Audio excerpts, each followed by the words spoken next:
All right. Good evening, everyone. This is the CSRN podcast or our weekend review. Yes, I have the microphone right in front of my face, but it's all good. Hey, listen, every week we come to you live and talk about the things that we've done last week. Jody, some of the things that we're working on right now and a few things that we got coming up in the future. But as we always do, we're going to play our intro video. We're going to come back. We've got Daniel Ortiz, all right?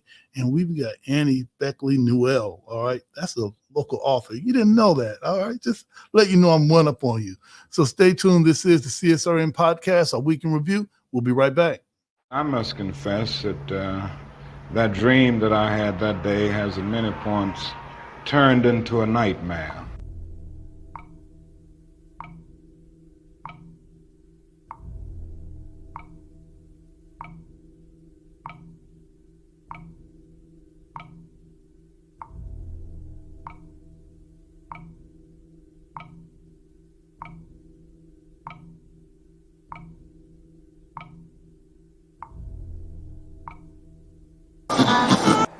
Now, the other thing that we've got to come to see now that many of us didn't see too well during the last 10 years, that is that racism not guilty is still alive in American society and much more widespread. Broke his neck after Baltimore police. A handful of protesters, a handful of criminals and thugs who... Many in moments of anger, many in moments of deep bitterness, engage in riots.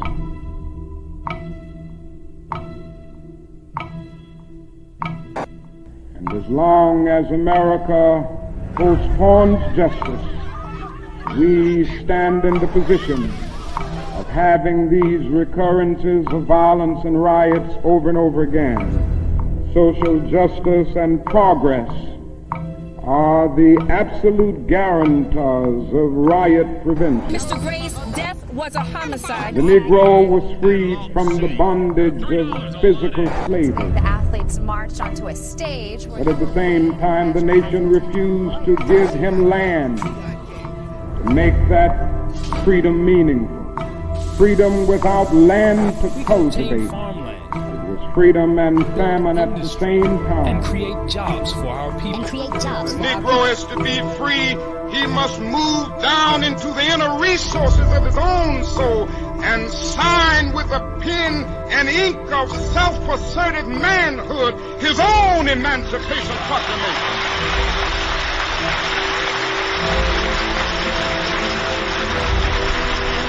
But I want to get the language right tonight. I want to get the language so right that everybody here will cry out, yes, I'm black, I'm proud of it, I'm black and beautiful.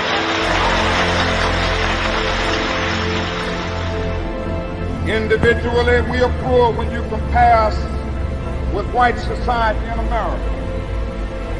We are poor.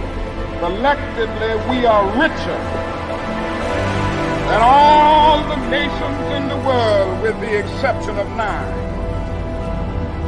That's power right there if we know how to prove it. We begin the process of building a greater economic base. And at the same time, we are putting pressure where it really hurts. We don't have to argue with anybody. We just need to go around to these stores and to these massive industries in our country. Say, God sent us by here to say to you that you're not treating his children right. We come by here to ask you to make the first item on your agenda fair treatment where God's children are concerned. Now, if you're not prepared to do that, we do have an agenda that we must follow. And our agenda calls for withdrawing economic support from you. We mean business now, and we are determined to gain our rightful place in God's world.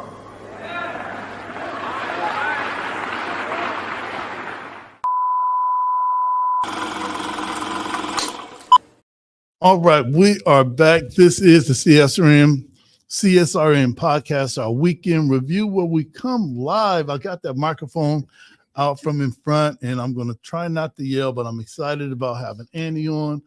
I'm excited about having Daniel on, and I'm excited about hearing your Black Lives Matter moment after we do our intros and the mission statement and the guiding principles. But we got to get Daniel in as soon as possible because he's on that tour, that city tour.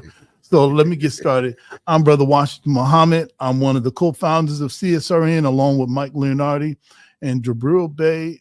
8 years ago, all of the activists, and particularly Mike and Jabril, had this idea to have Community Solidarity Day, and that was just anybody.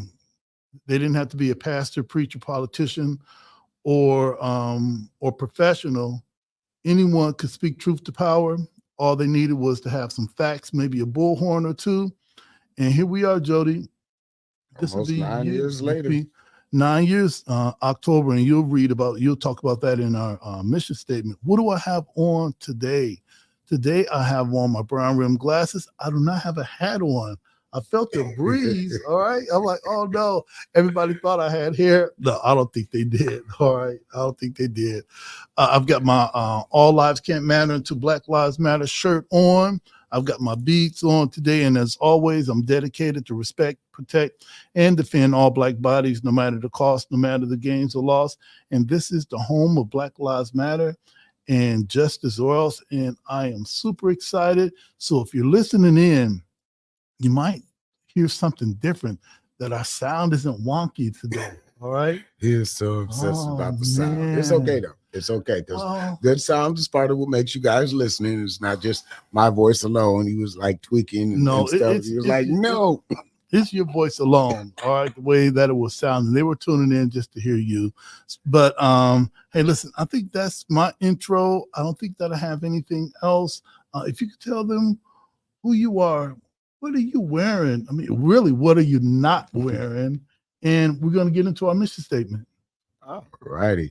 What's up, everybody? Jody J. Summers, child of the system, better known as Spoken Truth, the treasurer of this wonderful organization that keeps going and finding ways to evolve and not be consumed by the mass media social outcry of everybody needs help and, we don't know how to save ourselves anymore. Oh, okay. I didn't know we were going to say that today. But it's true. The reason why we are here today, out of the thousands and thousands of people that we met over the years, were the ones that said, I'm good right here. I'm good finding a way to make the movement evolve. I don't have to be in the street protesting. I don't have to write crazy articles on social media. I don't have to be chasing the next trauma victim to stay relevant. We just go out and live. It is if you ever get a chance to come in studio with us, it's like a sample of the things that we've been through, because we didn't buy any of this. This was earned. That's a big thing that takes time. A lot of people aren't used to it in today's society. But for those of you out there listening, because we know the reason why we describe ourselves are not everybody has the luxury of seeing, beautifully tan skin and signage and stuff like that. And we know you also may be on your work, if you're on the Eastern Seaboard, to work. So we don't want you looking at your phone, getting distracted. I know we just had a law passed here that's like $100 for having your phone. So stop doing that. Get home or to your destination if you have to have it on a low console thing. But for those of you out there on Spotify and those of you that like to listen to our show, like he said, specifically my voice and stuff, it is. Back later, I am a big brown bear of a man that is covered in tattoos and crystals and stones and bones and artifacts from the life that I've lived of being an author, poet, actor, filmmaker, elected official, nonprofit runner, activist, stuff like that. These are people that I met. They're not dangly things. I do sell dangly things. And the tattoos are a representation of where my life has taken me through books and film and everything like that. So the hat is mine, my artwork that I designed to become clothing. So it's a self thank you. Like he said, when we started this, we were just random people on the street. We're still random people on the street, yet we've gained knowledge through doing this and not giving up. So that is a little bit about me. I'm wearing a Sonia Organic Urban Holistics and shirt farm, because I never describe my shirts. My famous blue shirt with all the buttons and the NASCAR things on them that describe the other things and stuff that I'm a part of. But how do you get here? Because again, we have some very awesome special guests that's going to talk to you a lot more education than we know about these subjects. And you get here because you have a good mission statement. And that is basically like your foundation, the groundwork that most people never see, but they always see the house and beautiful chandeliers and stuff like that. And we have a guiding principles, which is basically your wiring, your boards, your stuff that keeps you protected against when other entities or organizations want to infiltrate you. Keep you termite free and all that good stuff.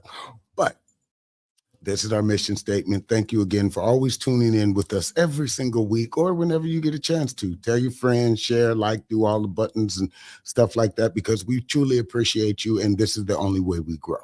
That's right. So, we are the Community Solidarity Response Network of Toledo, formed on November 25th, 2014, the day after it was announced that the killer, a Ferguson, Missouri police officer of Michael Brown, an unarmed teenager, would not be indicted. We bring awareness to the injustices experienced by men, women, and children who are disproportionately murdered, attacked, provoked, and harassed by law enforcement. Police brutality has to end. We bring awareness to the fact that most often, yes, most often, police brutality goes without consequence and accountability. Police impunity has to end. We utilize the tactics of protest, civil disobedience, event disruption, and citizen advocacy to give voice to those who are otherwise voiceless. We facilitate progressive, community-based events that help foster self-development. And we discuss measures to hold local leadership accountable, yes, accountable to their sworn duties, be they politician, clergy, law enforcement, educators, etc., etc. We want justice, equal justice under the law. We want justice applied equally, yes, equally to all, regardless of class, creed, or color. For all lives to matter, Black lives, yes, Black lives must matter. Injustice anywhere is a threat to justice everywhere. Reverend Dr. Martin Luther King, Jr. No, I did not read off the paper that time. Oh, okay. You off the dome? All right. Yeah, that's kind of interesting. Hey, listen, I'm going to get through our guiding principles. We're going to take a short break. We're going to bring Daniel back. However, we talked about your Black Lives Matter moment. Done this. I think we started in 2014 in November. Yeah. I think that we met you. I don't know if we met you in December. Well, yes, somewhere around there. Okay. It was when we had the first protest march thing that we took from Bancroft from over there by UT, and we just kept walking till we got to like the mall. Some people split off or whatever, and then other of us came back. And that was too far. It was interesting. I still have videos old because now everything updates, so anything that was your older video just looks like pixels. So Minecraft video looking, okay. But so my Black Lives Matter moment is kind of why we're here right now. A lot of organizations take to the streets, they talk about the families, but very few of them got involved or get involved politically. Now, some of it is because of the climate. We have a lot more access to our city council members and our mayors and our politicians than most people do. I've learned that through traveling. Sometimes it's just like punching a brick wall. We've had the ability to, I know where you live. But not like that. But not like that. Come on, all right. But anyway, our forms, which we haven't done one for this year, or things because stuff's moving quickly and bits and parts and stuff. But we still are having people come on that are educated to educate you if you watch the program. But I think our forms. We started with the mayoral forum and did senators and did just about everything. So that's my Black Lives Matter moment. All right. That was a good recovery right there. All right. Hey, let's get into our guiding principles. We're going to take a short break. We're going to come back with Daniel Ortiz. I think is it the treasurer of the Lucas County Dems. Okay, well, big. All right, man. Okay, all right. These are our guiding principles. Being a part of the protest community and activist culture, it could be contentious sometimes, even with us. All right, so what is it that holds us together? These are our guiding principles. All Black lives matter, queer Black lives, trans Black lives, formerly and presently incarcerated Black lives, poor working class Black lives, wealthy Black lives, differently able Black lives, Black men and women lives, immigrant Black lives, Black elderly and children lives. All Black lives matter and are the creators of this space. We throw no one under the bus. We rise together. Ashe. Ashe. And Ashe means one who changes a thing or one who makes a thing happen. Thriving instead of surviving. Our vision is based on the world we want, not the one we're currently in. We seek to transform, not simply react. We want our people to thrive, not just exist. Think beyond the possible. Ashe. Ashe. Experimentation and innovation must be built into our work. Embrace the best tools, practices, and tactics, and leave those behind that no longer serve us. Ashe. Ashe. Evaluation and assessment must be built into our culture. Critical reflection must be a part of all of our work. We learn from our mistakes and our victories. Ashe. Ashe. Principled struggle can exist in a positive environment. We must be honest with one another by embracing direct, loving communication. Ashe. Ashe. Love, self-love is practiced in every element of all we do. Love and self-love must be a driver of our work and an indicator of our success. Without this principle and without healing, we will harm each other and undermine our movement. Ashe. Ashe. 360-degree vision. We honor past struggles and wisdom from elders. The work we do today builds the foundations of movements of tomorrow. We consider our mark on future generations. Ashe. Ashe. Self-care means we build resilient spaces by budgeting time, energy, and resources for healing. Self-care is a regular, consistent, intentional, and essential practice. Ashe. Ashe. The most directly affected people are experts at their own lives and should be in leadership at the center of our movement and telling their stories directly. Ashe. Ashe. Training and leadership development should be fundamental. Our movement must constantly grow and leadership must constantly multiply. Ashe. Ashe. And real quick, before we take our short break and come back with Daniel, my Black Lives Matter moment was, I don't remember what year it was, but we put the billboard up. The first time, not the second time, but the first time to have that billboard. 2020, we decided to do some things differently when the world was shut in. Right. And we were the first organization outside of a party, outside of a nonprofit, a UAW, or something really just trying to sell you poison, that put their billboard up. You see them a lot more now. Right. You know, visionaries in Toledo. Yeah, I was really proud that we reached out to the community.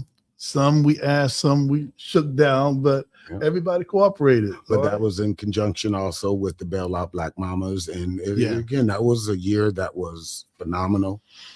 Every year is phenomenal, though. Hey, look, let's need to take this break. All right. I don't want Daniel to look at his watch again. All right. Hey, family, this is the CSRN podcast, our weekend review. We'll be right back.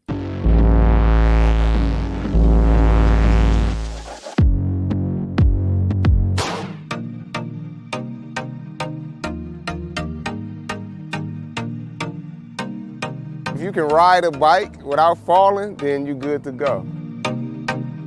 Bike Rides Matter, it's a community bike group. We get together for fun, fitness, and fellowship. We ride weekly. Right now, we got a Tuesday ride where we ride on the UT Trail. We do Saturday right here at Uptown Green. That's our glow roll Saturday night. It was something I was already doing with my daughter, just riding bikes, and we just decided it would be cool to add the community because we were just finding ways to make fun given the situation. Being that everything was closed down and options were limited, bike riding is one of those things you can do without any restrictions. You get to make new friends and just like interact with people, especially during COVID. You still like have your mask on and stuff, but it's still good to like see people. It's It's a cool way to stay fit. We talk while we riding, we got music while we riding. I've met quite a few new friends and new people. I made some real cool connections throughout the city.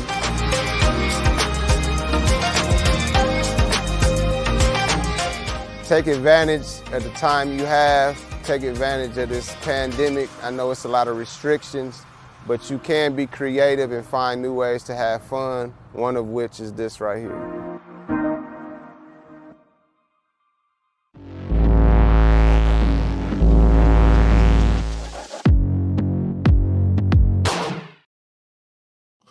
All right, we are back, and I think that we might want to switch that camera, Jody. Let's see if the tech crew, they've been doing really good lately of switching the cameras and making sure that we have the right camera. We are back. This is the CSRN podcast, our weekend review.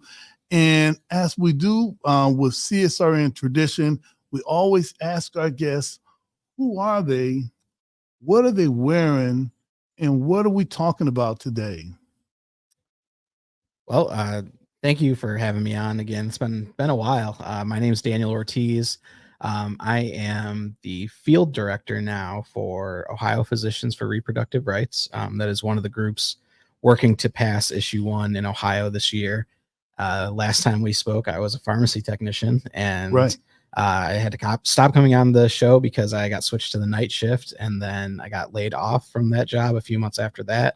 And then the place went out of business. So a lot has changed for me personally. All right. Good for you losing your job. So I parlayed that into working full-time as a community organizer and working field in politics. So, and I'm wearing a black mud-made t-shirt with the red and green lettering and black baseball hat with a little smiley face in the shape of Ohio.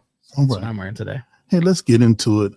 Right now, people can still early vote. Of course, right? The voting day is it the 7th? Yep, 2 weeks from today. All right, so 2 weeks from today. What was it that made you want to get involved with the Say Yes on issue 1? So I started to get involved. This is a citizen-led constitutional amendment. Okay. And so that begins with the process of gathering signatures. And so I started as a volunteer gathering signatures while I was still working at the pharmacy. And then when it looked like I might get laid off, I asked if they had any openings for paid positions. But I wanted to be involved with the campaign, whether it was a volunteer or paid, because this is an important issue, I think, for everyone in Ohio for personal freedom. When Roe v. Wade was overturned, we were stuck with Ohio's current law, which is a 6-week ban on abortion, meaning abortion is banned after 6 weeks, with no exceptions for rape or incest, and pretty dubious legal distinction if there's even exceptions for the health of the mother of the pregnant person. And so we saw a lot of chaos for a few weeks after Roe v. Wade was overturned. There are stories of really young girls that had to travel out of state after they were sexually assaulted to get abortion care. There's stories about people with wanted pregnancies that maybe had complications. There's a woman in Dayton who had cancer, and the only treatment was to get an abortion. She couldn't go ahead with her cancer treatment, and they didn't think they could do that for her because she was past the 6 weeks. Right. So to me, that's just no way to live. That's no way to end. And to potentially be criminalized for having a miscarriage or something like that. That's not a future I want for any women in my life, my wife, my sisters. When my wife and I talk about potentially starting a family, I couldn't imagine having her be pregnant in a state that would criminalize her for having a miscarriage or not allow her to get the care she needed if she were to have an ectopic pregnancy or something go wrong with it. So it's pretty deeply personal to me. And growing up, when I talked to my mom about this issue, she would tell me, she was pregnant with me pretty young, and there are people in her life that floated, you have options, and she decided she wanted to keep me. But what she says is, I was given a choice. I chose to become a mom. I'm glad I did, but I think that everybody should have that choice and that the government shouldn't make that for them. So that's kind of why I care so much about this and why I got involved. Okay, so how long have you been campaigning? When did it start? And what are some of the responses that you've gotten, because you're a guy. All right. And, just let that out there. You're a guy talking about this in an environment where a lot of people say, hey, listen, you're not the one that should have this conversation. So how long have you been doing this? And what are some of the responses that you've received? I started with the campaign in earnest in April, and I will say that that's something I'm mindful of, like when we're having big discussions within the campaign, like internally, that I don't want to take up too much space. It's something that I'm lucky to work with a lot of people who are mindful of these things. So we make sure to uplift, Black and brown voices, marginalized voices, like within this campaign. I think that is something that is very intentional about the people that are working on this issue.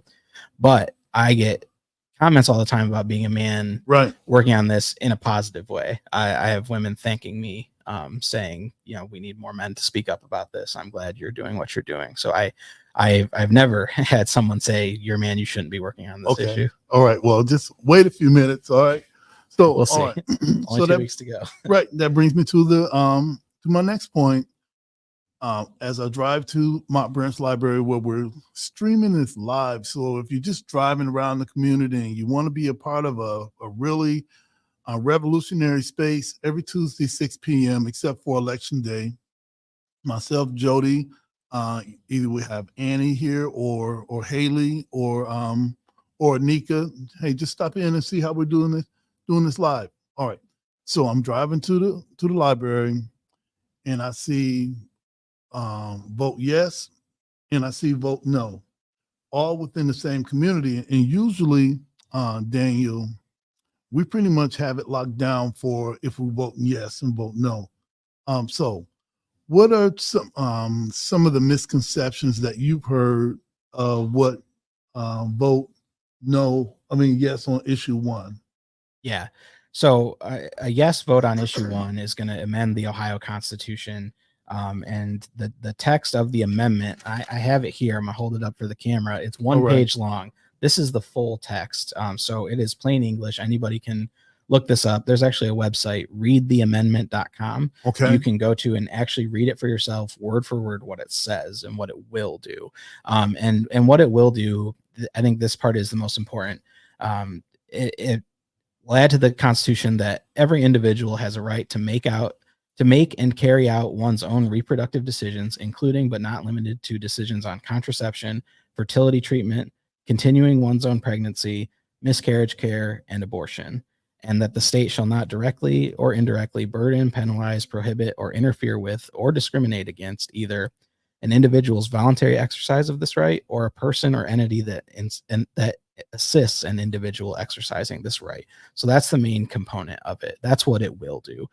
There is a lot of talk about theoretically what it will do. Right. I think that's what you're referring to. Yeah, I was. You see on the signs, it says protect parents' rights. Right. That's right. And Ohio has parental consent laws on the books, and this would not do anything to supersede them. A child has a right to get all sorts of medical care, but they still need a parent or legal guardian to come with them to get it. Just because they have the right to get it doesn't mean that they can do it on their own. A 10-year-old can't walk into a doctor's office and get, strep throat treatment or something, right? So this would be no different. This doesn't supersede those laws in any way. There's talk about gender affirming care, healthcare for transgender folks. That's what the opposition says this allows, but it doesn't say anything about that in there. So that's all just conjecture, things that when you can't win the argument, you change the subject, right? And so they add in all these extra things that they say it's about, but it's just not. All right. Hey, listen, I got a few minutes left. I want to dive into issue number 2. Yeah. All right. For or against? If for, why? If this is something that you think that we should vote against, why? And then, Jody, if the proponents for issue 1 want to come on, right. Okay. All right. So, okay, there it is. All right. Just want to say that on there. All right. Sure. All right. So issue number 2, what is it and why should we consider voting for it? Okay. So I have no involvement with the issue 2 campaign. So I'll just say that. So obviously I'm very involved with the issue 1 campaign and the yes on 1 campaign. I have no involvement with issue 2, but for me personally, I'm a yes on issue 2 as well. And there is some intersection here of the personal freedom component of it. Okay. So just anecdotally, like we live in Toledo, Ohio, and we can drive theoretically 15 minutes up into Michigan. Jody knows exactly how long it takes. Yeah. To go to exit Morenci. 14. Yeah, Morenci. even Right. closer, and Okay. That's true. come back Right. with something that you can purchase legally up there that's legal Okay. here. So issue 2 would permit adult use cannabis. The issue 2 language is significantly longer than issue 1, so it's too much to read. But it is it will allow adult use cannabis. It'll legalize and regulate the cultivation, processing, sale, purchase, possession, home grow, and cannabis use by adults of at least 21 years of age. And it will set up a cannabis, basically, I forget the name of it, but a separate department within the state government that regulates cannabis use and sale. And then it's going to impose an extra 10% excise tax on all cannabis sales that will go straight into 5 different state funds to fund stuff. Okay, all right, Transportation all right. and things like that. Like the lottery. Yeah. All right. So yeah. All right. I will say that the negative of it for me personally, and I think viewers of this may agree, it doesn't really do anything retroactively for folks that are incarcerated right now. There's only one mention in the whole full 6-page text. I control-F'd it earlier about even the possibility of looking into expunging previous records. But I think, really to go all the way, I think that cannabis needs to be legalized for adult use, needs to be regulated in a similar way that alcohol is. And then I think that anyone that's in jail right now for simple cannabis possession needs to be let out of jail. And if we're going to make it legal, then we can't leave these people to serve these long sentences in jail and then expunge records of people that are already out. So this isn't hanging over them when they're trying to get a job or rent a place or anything like that. Right. So that is the criticism from a social justice perspective, that this doesn't go far enough in that regard. The other thing that's really important to mention with this is that this is an initiated statute. This is also brought forth by citizens collecting signatures, but it's not a constitutional amendment. It's basically the citizens creating a law, which means it goes into our state legislature and they can do whatever they want with it. Honestly, they could just throw it out. They could amend it however they want. So I believe I think the feeling right now, the temperature on this is, if it passes by enough, that our state legislature might not want to so flagrantly override the will of the people and just toss it out entirely, but they may change it. So that's a good and bad thing, because I think the good thing is there's potential for us to go to our representatives and say, hey, you need to put something in here to expunge records and to let people out of jail if we're going to do this, but then the negative is they might just not do this at all. Right. So, and that's some of the pushback that I've been hearing. Yeah. It's if this is something that they found out how they can tax, all right, that's one thing. But I've got a lot of people in my family, all right, a lot of people that I know that are doing time for marijuana related offenses.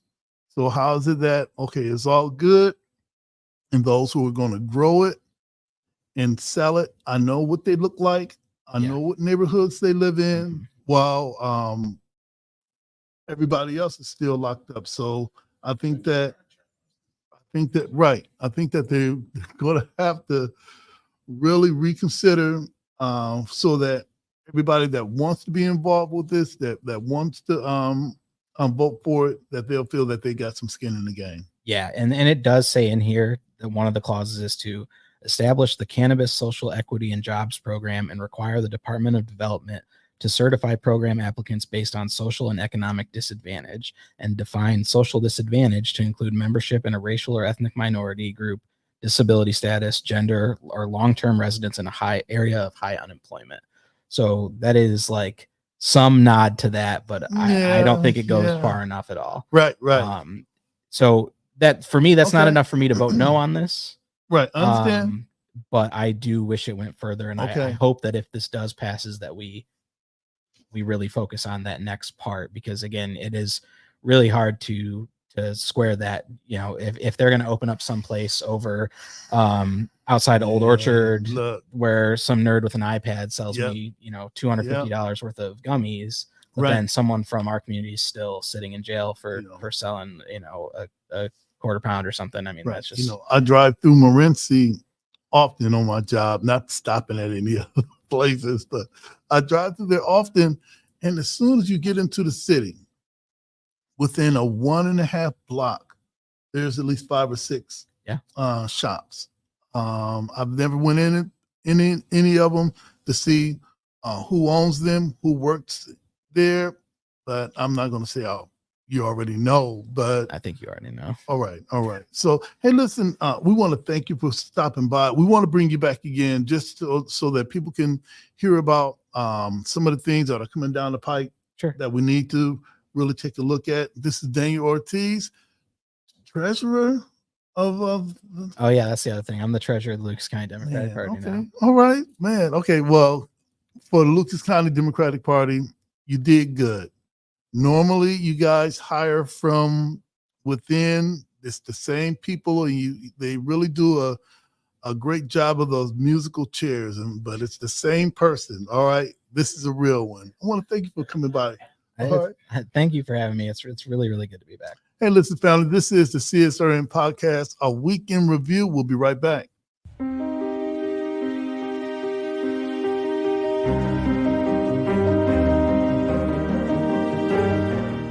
Now you can get the same uncompromising truth you've come to expect from the Final Call newspaper on all your connected devices. Subscribe to the Final Call digital edition today. Go to subscribe.finalcalldigital.com.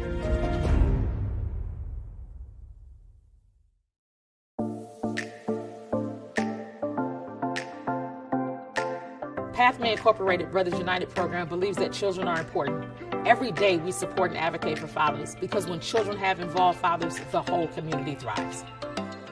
The fathers that come into the Brothers United program are mostly young fathers who are primarily gang members or drug dealers or those involved in lots of trauma from the time when they were youth until now. The program has fatherhood classes which teach you about your role as a father, the importance of being a father, healthy relationships, how to co-parent and work better together with your co-parent, and then economic stability, how to get a job, how to keep a job. It is so important for fathers to learn to take care of their children holistically, not just emotionally, not just physically, but financially as well, because children need a holistic approach. I really just need help with being a better father and looking for a job to be able to support my kids.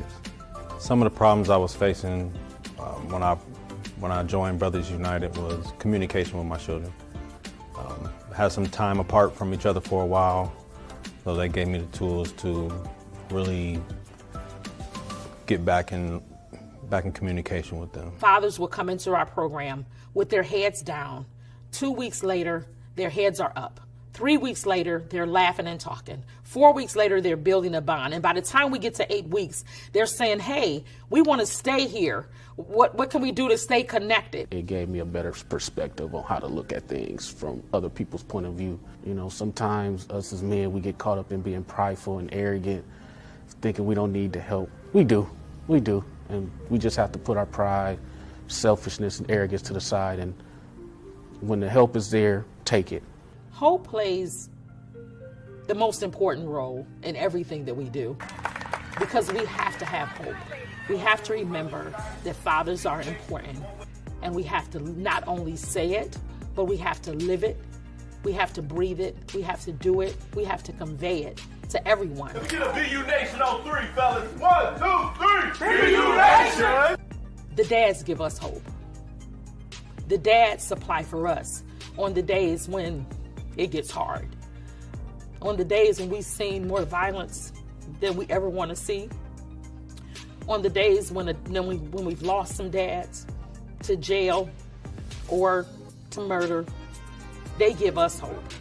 And so the hope that lives can change, if you invest in them, if you believe in them, then lives can change. Brothers United changed my life would say because of where I come from, what I've been through, I learned to understand it is help out there. Don't be scared to ask for it. If you don't reach, you can't grab. That's it. They made me more employable, more desirable by employers, which in turn helped me provide for my family and provide for my children and my grandchild.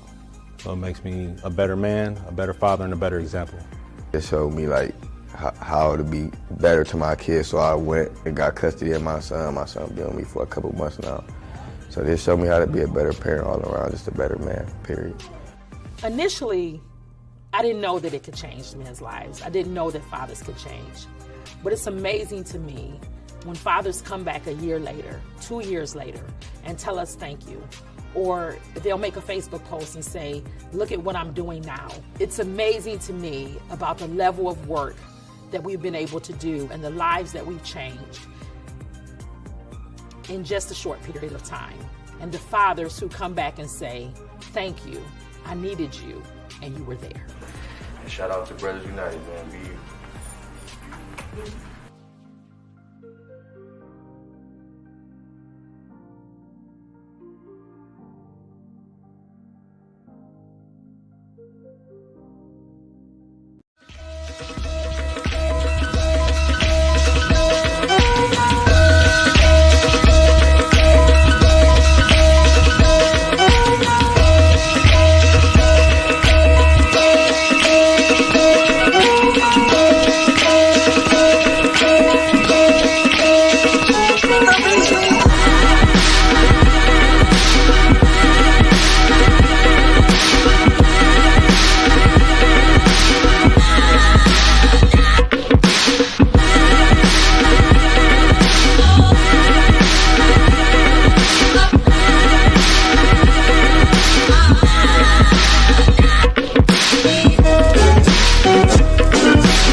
All right, we are back. This is the CSRN podcast or our weekend review. It looks like I don't know what's happening with my lighting, but it looks like the sun went down and we didn't readjust the camera. But hey, look, it is what it is.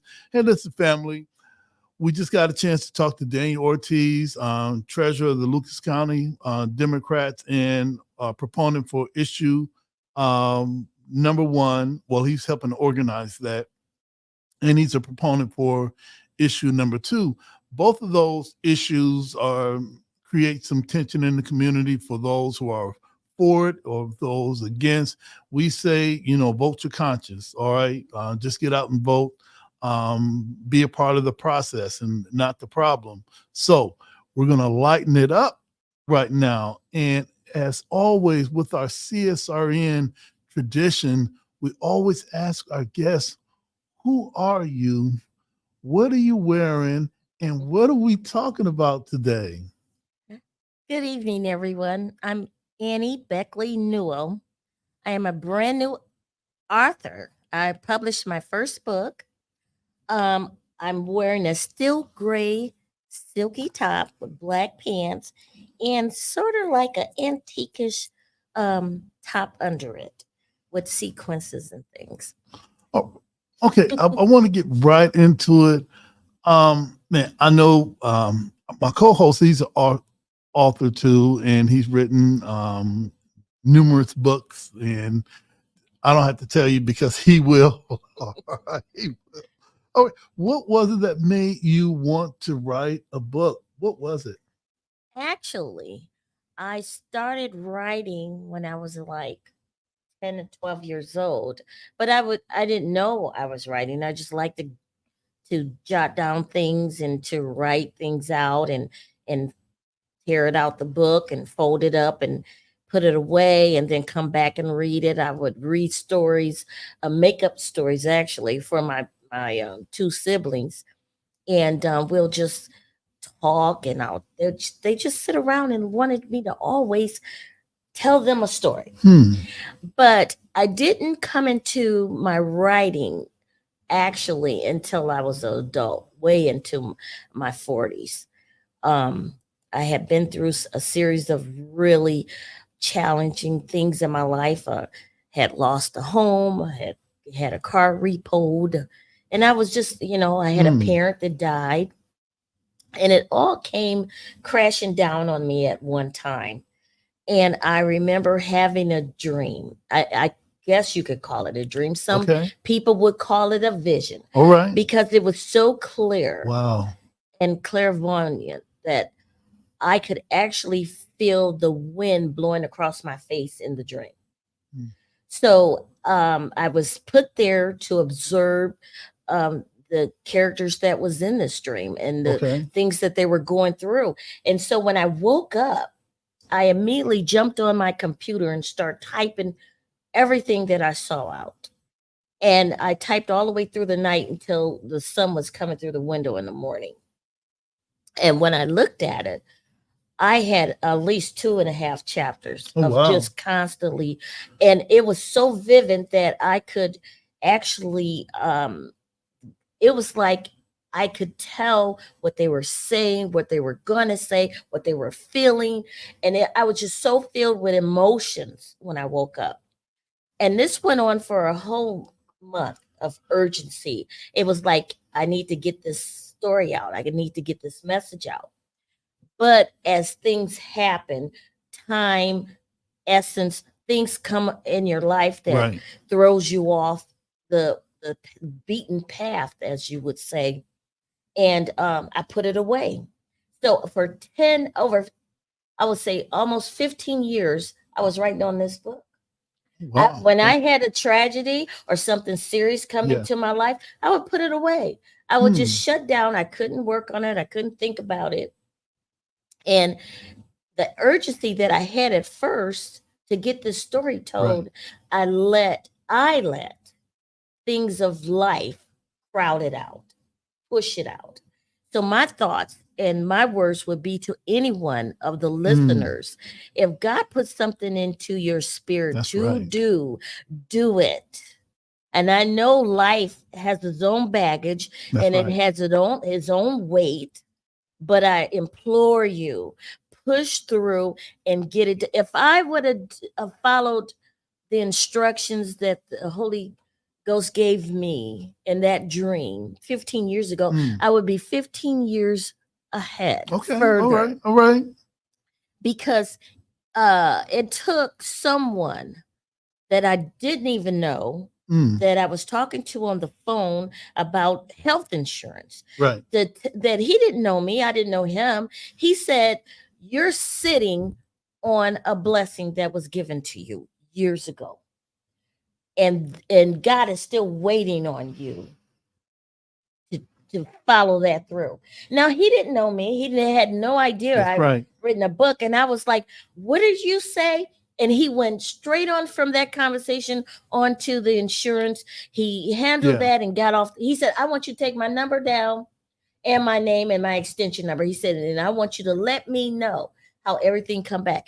When I grabbed that book off the shelf and started writing again, I got on the computer. The very next day, TBN Christian Networking was on Facebook and said, "We're looking for Christian manuscripts. If you have written a Christian manuscript, we would like to see it."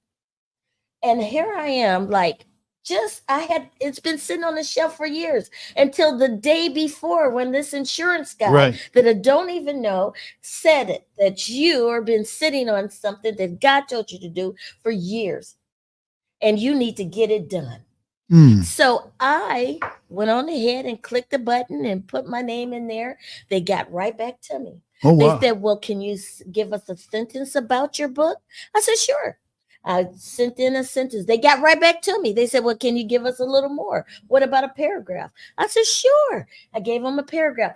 Then they called me. They actually called? They actually called me. That's awesome. They said, "Well, can you send us in what you have?" I said, "Ma'am, I have not finished it. It's like 75." They said, "Send us what you have." So matter of fact, I came to this very library, scanned it, and I emailed it to them. It was 2 days later. They called TBN. Right. It's the largest Christian network in the world. Called me and said, we're so excited of what we read. But it's not up to us. It's Trilogy. Our publishing company has the final word. And we sent it immediately over to them. They didn't waste any time. They emailed me the copy of the letter from Trilogy. Right. And it said, she's a perfect fit. Her book is sensational. She introduced her characters right away. It has suspense, it has love, it has tragedy, it has everything that you want in it. And I was sitting there bawling, reading this letter. Me who sat on this for a no-named author. This is my first book. Are you serious? So my thing is to tell the audience, do not sell yourself short. That's right. There's someone who wants to hear your music, to read your book, look at your art. I'm telling you, don't do what I did. Just get to it. Just get to it and follow it through. There's so many people who's waiting for your talents. All right, we've got a couple of questions to ask. This is an amazing story. Look, you're writing a book. Here's a book. All right, we can make a book out of that. All right, I'm gonna ask for half because I just said it. All right, you'll write a book about writing a book. All right. Hey, okay, you should be writing this down, Jody. We're gonna be rich. All right. What is that thing? All right. Hey, let's. What is the name of the book? And how did you come up with that name? The name of the book is Someone Prayed for Me. And the reason I came up with that title is because no matter who you are, what age, what ethics you are, someone has prayed for you. There are monks that pray for the world. There are nuns that pray for the world. There's grandmas that pray not just for their family, but pray for the hurting, the lost, the sick, someone somewhere on this planet has prayed for you, no matter who you are. So that's how I came up with it. Ooh, okay. All right. I asked for all the smoke. I guess our last question is, within our guiding principles, we talk about self-care. There's a time that sometimes we need to back away from the TV, from the telephone, sometimes even our job, and take some time for ourselves. All right. One of the things that I do, this is my self-care. You know, I get the chance to do what I want with who I want. And that brings me back level. So what is it that you do, Annie, that brings you back to peace, that brings you back center? I like to volunteer. I like to help people. Okay. I like to look at a situation and see what I could do to make that situation a little better. I might not remedy the entire thing, but it's something I can say, something I can do, a word of encouragement, or maybe there's some food I can drop off or take you to the doctor, whatever it is. But my whole thought pattern is, if I come into your life, I'm coming with something positive. That's right. To deposit. I want you to be able to say, she brought this into my life. She brought happiness. She brought a good conversation. She brought comfort. She brought understanding, a listening ear. So I'm purposed at that I need to do something positive where my footsteps have gone. All right. So I always say this is my last question, but this is, when can we look for, when will we see the book? How long are we out? Well, it's not very long. I'm so excited. It will be released December 11th, 2023, this year. And you can find it at Barnes and Noble's bookstore, Amazon. It's going to be on Twitter. It's going to be on all the genres, the social medias. And matter of fact, TBN is making a commercial for my book. Oh, well, and it'll awesome. be played on their television network throughout the year, 2023 and 2024. I'm so excited. That's awesome. I can't, I'm still pinching myself like, really? But I'm just letting everybody know, please reach deep down inside. Right. Think about, take some time. Like you said, you have to get in that quiet place.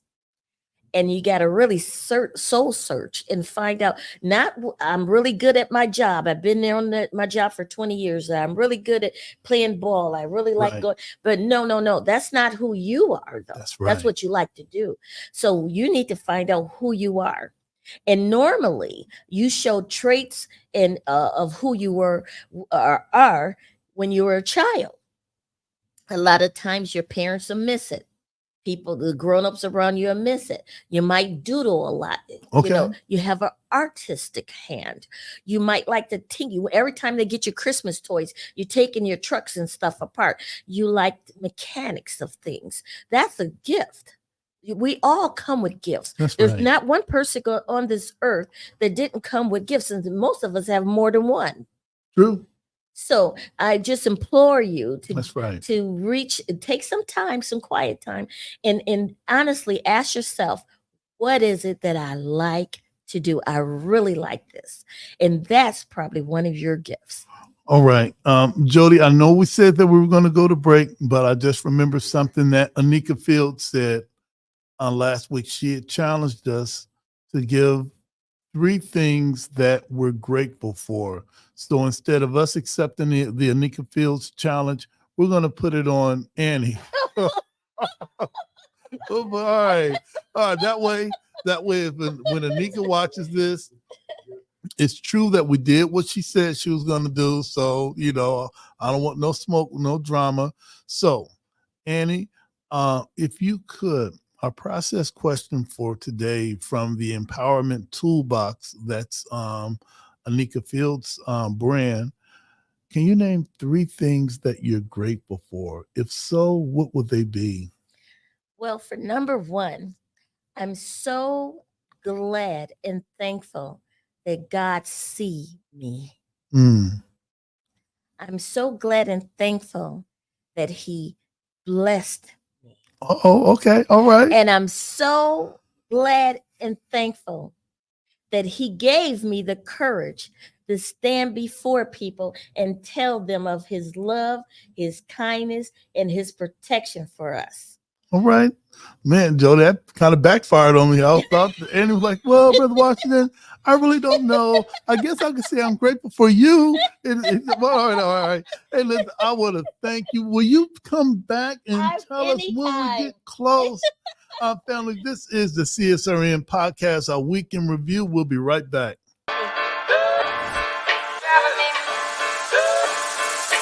Audio Jungle.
hit him with it like I need a baker.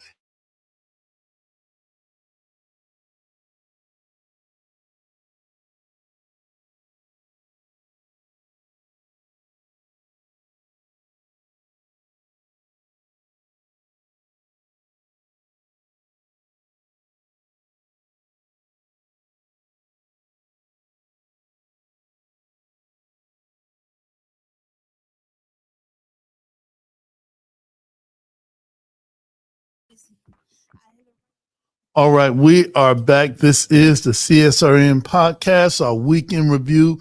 Big shout out to Annie Beckley Newell in her book, Someone Prayed For Me. Big shout out to Daniel Ortiz for coming in and talking about issue number 1, a little bit about issue number 2, and how we got to get out to vote for those local things. We're worried about the presidential later on, but we got to be informed on what's happening in your backyard. Jody, we're going to tie up some loose ends. Did you want me to go ahead with my part? Yeah. And then I throw it off to you. You know, earlier we played our final call.com, our final call digital spot. And it talks about the Final Call newspaper. This is the paper that's published by the Nation of Islam. It's not a Muslim newspaper, nor is it a Muslim newspaper. This is a Black publication that has some hardcore truths about what's happening in the world. The thing that I want to talk to you about today is this title. It's The Showdown Is Now. The Nation of Islam is suing the Anti-Defamation League and the Simon Wiesenthal Center. And it's centered around that term anti-Semitic that they label freedom fighters with. And after they label you with that, then comes consequences, not only for you, but the people that support you. And we believe that's a violation of freedom of speech. We can speak truth to power without feeling as if the United States government is going to come down on us. So get this issue of the newspaper. It also has our statement, our press release regarding this lawsuit that's going to that's the ADL and its CEO Jonathan Greenblatt, Rabbi Abraham Cooper of this the SWC and Southern Poverty Law Center. This is really, really important for us as freedom fighters to be able to speak truth to power without feeling as if we're going to be attacked by the United States government. So, having said that, get this newspaper. Also, a lot of information about the 28th anniversary of the Million Man March. This is something that you're going to start seeing in the news. Bring it. We want all the smoke. We can handle it. All right, bring it.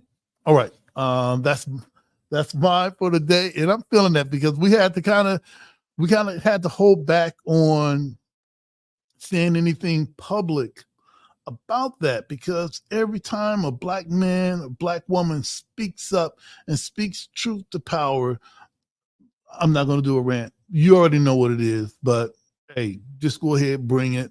It's in the courtroom now, so it is what it is. Let the chips fall where they may. We've got a dynamite legal team of scholars. If you thought Malcolm X was sharp, we got about 7 or 8 of those. All right. If you think the Honorable Minister Louis Farrakhan is sharp, we've got some young ones. If you think Brother Watchdog, all right, hey, I'll put myself in the chat. All right, not like that. But yeah, so that is my loose end that I wanted to get out today. So Jody, let's tie up some loose ends, some shout outs and solutions. Then we're going to get into our 5 minutes of heat after we do our how you can support us stuff. Awesome. All right. Everybody, again, I exist in a very weird state of things and stuff like that. Trying to get myself up. There we go. Okay. Sound check. I couldn't hear myself in my mic. But yeah, I exist in a very weird space of doing a little bit of everything. But it's the end of the season, like I was saying, and I don't have to do as much. I done like all the other everything, traveled, leaving the country, writing books, being in films, and all the stuff.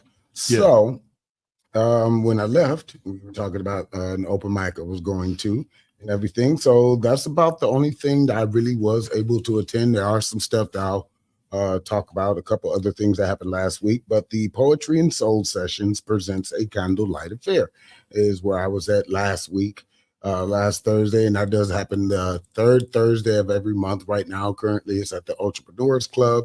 I got to meet an awesome, inspiring friend of mine that before I even knew how to do poetry, if that even makes sense, he was one of the people that I said after hearing him, because I did have a show back then called Cast Off with Frank and Power 109.9 and all that stuff. And it was like, you know what? We interviewed him. He came on the show. I'm talking about Lonnie J. Hamilton, by the way. Okay, all right. I thought my name was going to come up. I'll tell you, I'm talking about Brother Watts. I'm like, oh, not me. All right. You're so kind. All right. Well, they both are bald. All right. So, Yes, sir. From Go far, ahead. That's what's up. A little bit.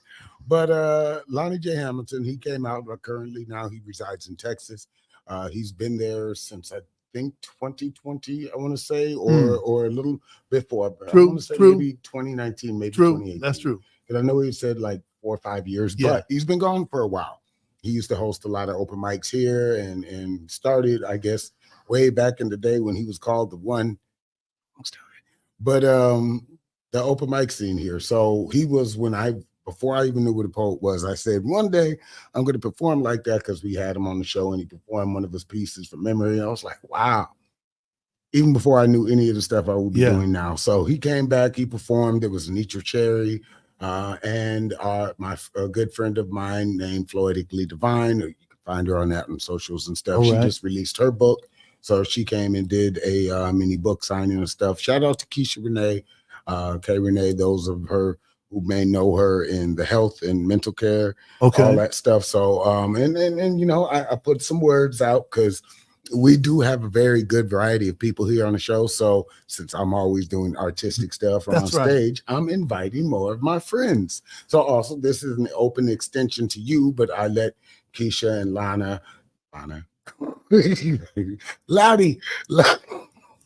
Lonnie know that he's more than welcome to come on the show. Of course, Lonnie, he's in Texas, so I told him he could virtual Washington. That's right. He's in one of these flyers that's on these walls around here somewhere, and let us know how he's doing down there, how his success has grown. I think he's saying that he's had 12 million views since he that's took awesome. wings, flew down there to become Right About Now Poetry.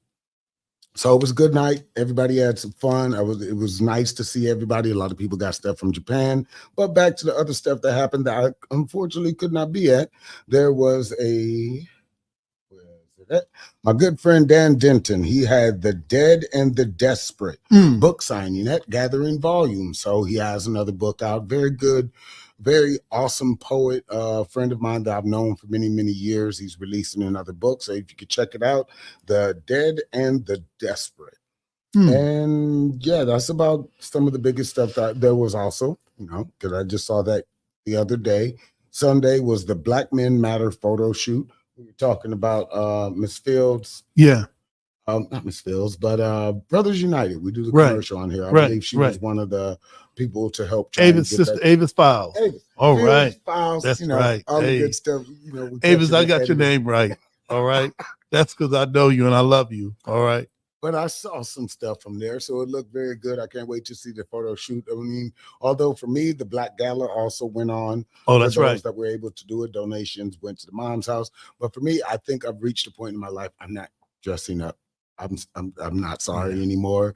I did it a couple times for some awards and stuff, but you might catch me in a shirt with maybe a tie, a button down, but other than that, I'm suits. All right. And alligator shoes. It's just not me. Okay. It's never been me, and I have my staff. So, if the staff isn't allowed, the hat isn't allowed, I may not be there. I'll still support, but I just might not be showing up. So that was all the stuff we had going on, the stuff that I missed. If there's anything, again, you're more than welcome to contact CSRN, CSRN, me, Brother Washington. Right. Right. All that stuff. And Right, let us right. know what's going on in the community, because we're only two people. There's some people behind us and then everything, but we can't That's catch right. everything. So if you want to come on a show, shout at us in the street, not just too loud, because all Hey, that stuff. that's right. Holler at us on our social medias, and you could definitely be a guest. We always want to engage with somebody that's doing something. We have authors to politicians to chefs. If you're releasing a new anything in the Right. city that is positive That's right. engagement for the youth, not to be filled with such toxicity, holler at us. That's right. All right. Hey, listen, let's get to our YouTube page. Oh, first, if you like what we do, please subscribe to our YouTube page, like, share, and leave a comment. And what do you mean our YouTube page? Right now, we are striving to get 100,000 subscribers. All right. So drop everything that you're doing right now. Go to our YouTube page, Community Solidarity Response Network of Toledo. Yes, I know it's long, but you should have saw the name before. It was a lot longer. We're not going to talk about that now. But go to our YouTube and subscribe.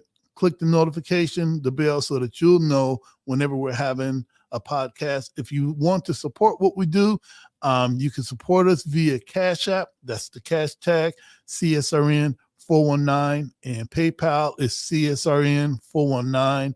Follow us on IG, Facebook, Spotify, YouTube, and X, formerly known as Twitter.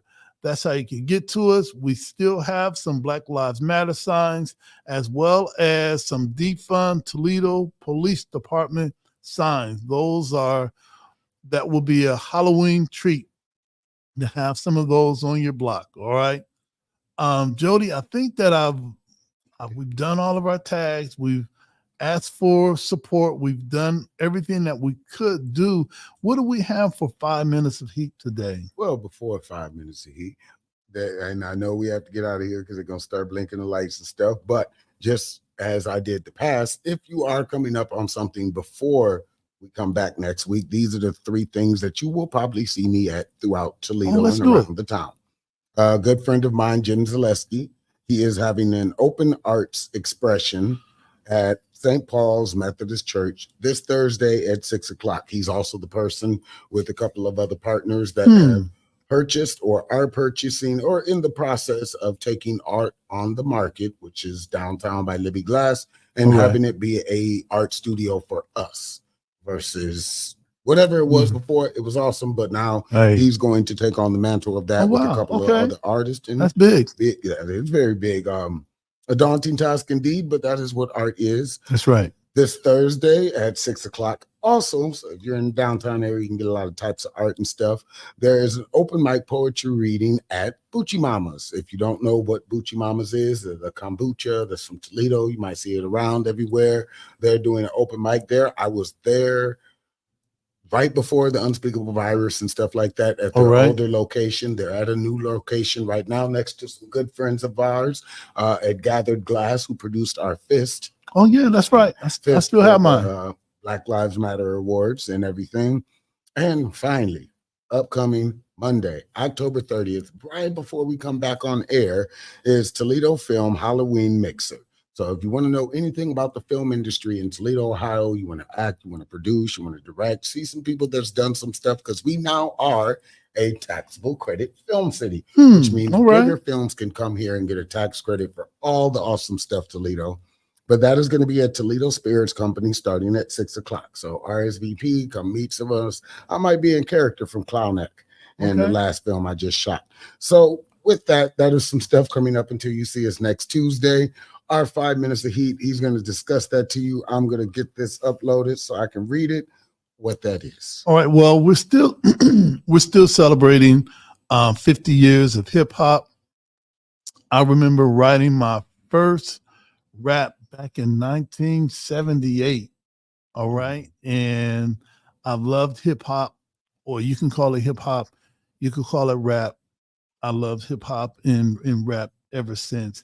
However, in the 90s, in the maybe late 80s, there was a group called Houdini, and they had a song called 5 Minutes of Funk.